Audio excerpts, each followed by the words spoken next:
Lai Ching-te, dirigeant de Taïwan, a récemment et volontairement utilisé les termes de constitutionnalité et de démocratie pour qualifier son territoire.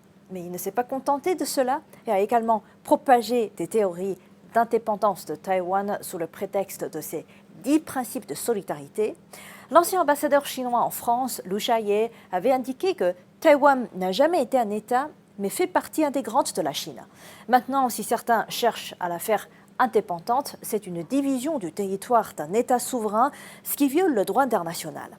L'état de division actuel de Taïwan est un problème laissé par la guerre civile chinoise des années 1940 qui n'affecte en rien la souveraineté et l'intégrité territoriale de la Chine. En un certain sens, la guerre civile chinoise n'est pas encore terminée et le régime actuel à Taïwan est un régime rebelle sur le territoire chinois. Le gouvernement chinois a le droit à tout moment d'expulser ce régime et de reprendre le contrôle de Taïwan. Taïwan n'a jamais effectivement été un État. Il a été, il est et sera toujours une partie de la Chine. Depuis le début des années 1990, les autorités de Taïwan ont entrepris une série de mesures concrètes de séparation. En termes de régime politique, les autorités de Taïwan ont cherché à transformer Taïwan en une entité politique indépendante à travers une soi-disant réforme constitutionnelle pour s'adapter aux besoins de la création de deux Chines. La soi-disant constitutionnalité ne change pas le fait juridique que Taïwan est un territoire de la Chine et il n'existe pas de constitutionnalité déconnectée de la souveraineté chinoise.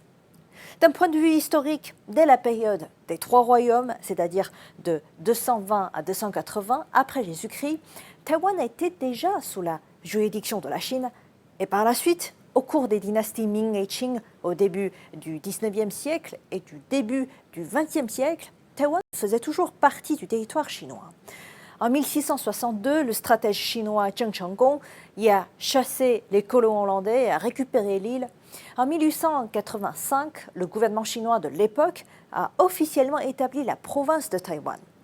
À l'époque moderne, après la défaite de la Chine dans la guerre sino-japonaise de 1894 à 1895, Taïwan a été occupé par le Japon et cet état de fait a duré jusqu'à la fin de la Seconde Guerre mondiale. Après celle-ci, une série de documents juridiques ont réaffirmé que Taïwan était un territoire indissociable de la Chine. La déclaration de Caire, publiée en 1943, stipulait que le Japon devait restituer à la Chine les territoires chinois qu'il avait soumis par la force, y compris Taïwan. Et 2 ans plus tard, en 1945, le peuple chinois remporte sa guerre de résistance contre le Japon. En juillet 1945, la Chine, les États-Unis, le Royaume-Uni et l'Union soviétique publient dans son ensemble, publie la déclaration Potsdam dont l'article 8 stipule que les conditions de la déclaration de Caire seront mises en œuvre. En septembre de la même année, le Japon a signé les clauses de capitulation du Japon promettant de s'acquitter fidèlement des obligations prévues dans la déclaration de Potsdam. En octobre de la même année, le gouvernement chinois a annoncé le rétablissement de la souveraineté sur Taïwan et la Chine a récupéré Taïwan tant sur le plan juridique que sur le plan factuel. En 1949, le gouvernement populaire central de la République populaire de Chine a été proclamé, devenant le seul gouvernement légitime de toute la Chine et il a naturellement pleinement exercé la souveraineté sur Taïwan. En 1971, la résolution 2758 de l'Assemblée générale des Nations unies a été officiellement adoptée et cette résolution reconnaît clairement que les représentants du gouvernement de la République populaire de Chine sont les seuls représentants légitimes de la Chine auprès de l'Organisation des Nations unies. Le principe d'une seule Chine fait donc consensus au sein de toute la communauté internationale. Voilà qui met en évidence l'absurdité de la soi-disant constitutionnalité et démocratie pour l'indépendance de Taïwan. La communauté internationale n'accepte qu'une seule Chine. Alors d'où vient cette constitution de Taïwan? Et que dire de la démocratie vantée par Lai Ching-te? Tout de suite, jetons un coup d'œil à tes commentaires d'internautes sous le lien de la 3e conférence de ces 10 principes de solidarité sur YouTube. Voilà, je cite, « Il a beaucoup de mots démocratie en bouche, mais pense au monopole d'un seul parti dans son cœur. » Ou encore, les grands juges sont désignés par le président, mais pas élus par le peuple. Où est la grande démocratie? C'est simplement l'utilisation du pouvoir pour étouffer la démocratie. Ou encore, vous avez désigné vous-même les grands juges. d'où vient leur neutralité. Quand vous n'avez pas l'intention, vous interprétez la Constitution. C'est vous qui décidez si c'est constitutionnel ou non. Alors, à quoi sert l'Assemblée législative? Le principe de la minorité obéissant à la majorité et l'esprit fondamental de la démocratie, l'avez-vous respecté? Vous ne pensez qu'à la lutte et à la liquidation, et vous faites la dictature. La démocratie qui a perdu son soutien populaire est un outil utilisé par les forces séparatistes pour servir leurs intérêts personnels. C'est une fausse démocratie qui détruit la stabilité sociale et va à l'encontre de la volonté du peuple. Et pourquoi le ressentiment des habitants de Taïwan envers le régime de Lai Ching-te va-t-il croissant? C'est parce que ces actes vont complètement à l'encontre de l'essence de la démocratie. Ils ne pensent qu'à ses intérêts personnels et fait fi des véritables besoins des citoyens. Prenons le bien-être des citoyens. Le régime de Lai Ching-te prétend travailler pour le bien-être des habitants de Taïwan, mais en réalité, il met la manipulation politique au-dessus des besoins sociaux.